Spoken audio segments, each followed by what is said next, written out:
Bismillahirrahmanirrahim. Assalamualaikum warahmatullahi wabarakatuh. Perkenalkan, nama saya Muhammad Rizky Alfiansyah dengan NIM 2101020120. Di sini saya akan mempresentasikan mata kuliah evaluasi pembelajaran bahasa Arab yang diampu oleh Ustadz Syamsuddin MPDI.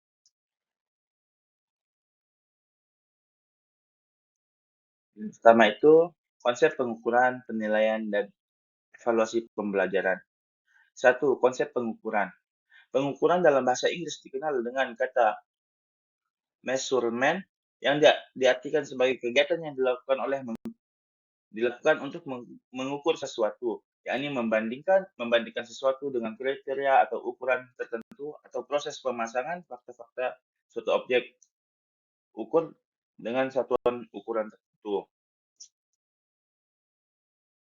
Yang kedua, konsep penilaian.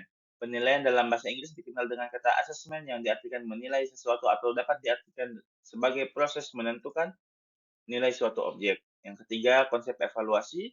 Secara etimologi, evaluasi berasal dari bahasa Inggris dengan akar kata value yang berarti nilai atau harga. Sedangkan secara terminologi, evaluasi didefinisikan secara beragam oleh ahli. Dan yang keempat, ada hubungan antara pengukuran, penilaian, dan evaluasi dalam pembelajaran.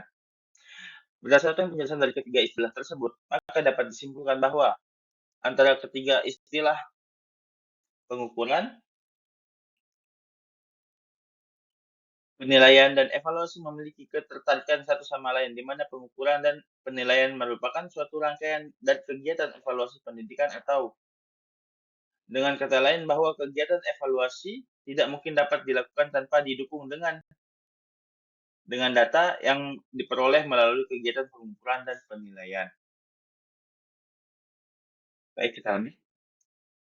Yang B, tujuan dan fungsi evaluasi pembelajaran.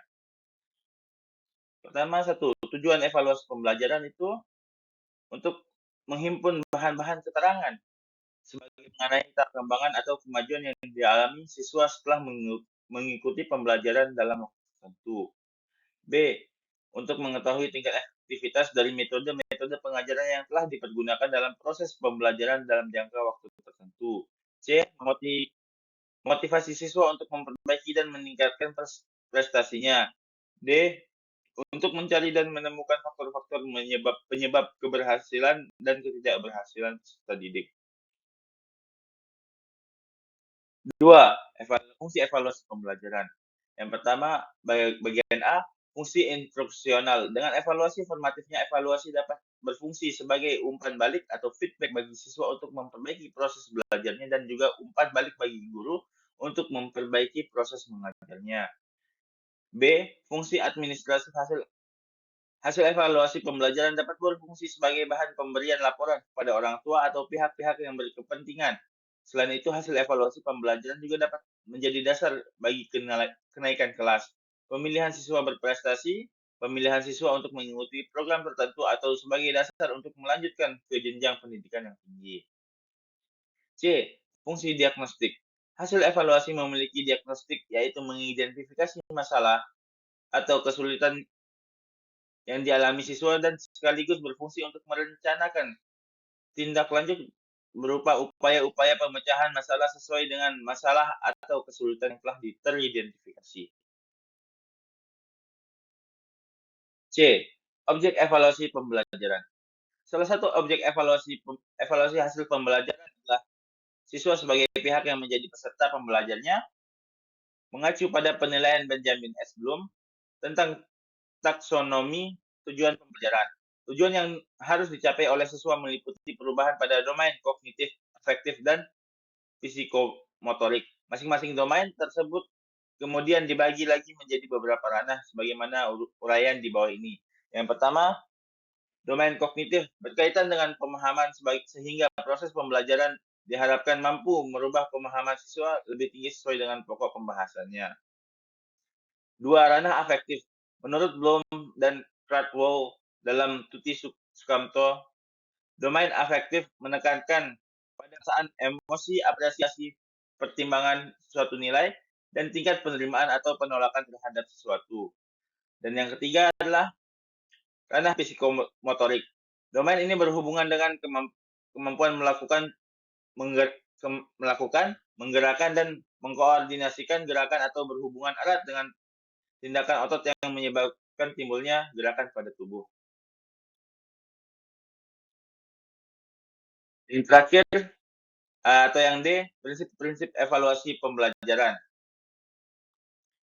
Dalam melakukan evaluasi pendidikan ada beberapa prinsip yang harus diperhatikan sehingga fungsi dan tujuan pelaksanaan evaluasi pendidikan dapat tercapai.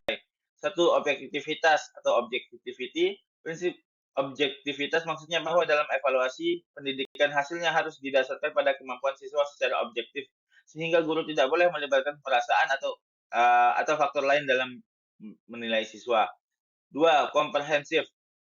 Prinsip komprehensif maksudnya bahwa penilaian harus dilakukan secara menyeluruh terhadap seluruh aspek siswa, sehingga objek penilaian bukan hanya terhadap aspek kognitif, tetapi juga aspek afektif dan psikomotorik.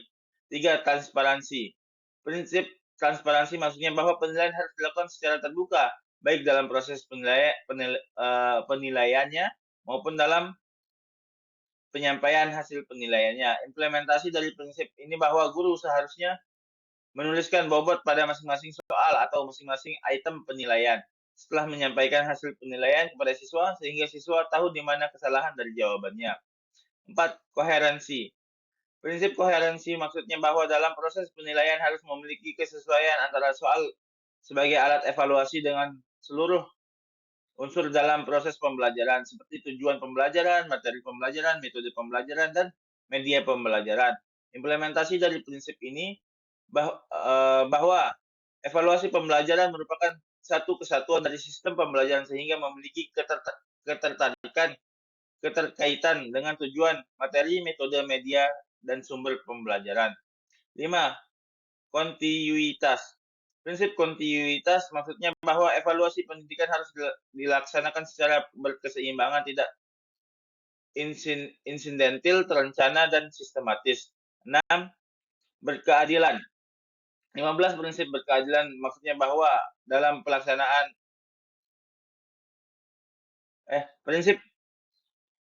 ada tipu sedikit. Prinsip berkeadilan maksudnya bahwa dalam pelaksanaan evaluasi harus mempertimbangkan keadilan terhadap siswa, baik dalam menentukan siswa yang akan dievaluasi maupun dalam menentukan cara melakukan evaluasinya. 7. Diskriminabilitas. Prinsip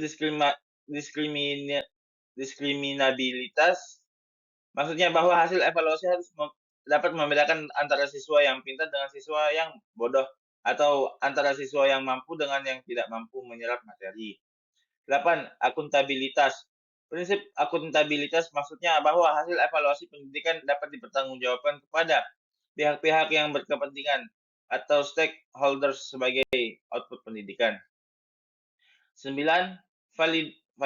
Validitas. Prinsip validitas maksudnya bahwa dalam evaluasi harus menggunakan alat evaluasi maupun non-tes yang valid atau sahih. Berarti bahwa alat evaluasi mampu mengukur kemampuan siswa sesuai dengan tujuan kita mengadakan pengukuran. Yang terakhir, reliabilitas. Prinsip reliabilitas maksudnya bahwa hasil evaluasi pendidikan harus reliable atau terpercaya sehingga meskipun dapat berulang kali evaluasi hasilnya harus relatif sama. Nah, sekian dari saya. Assalamualaikum warahmatullahi wabarakatuh.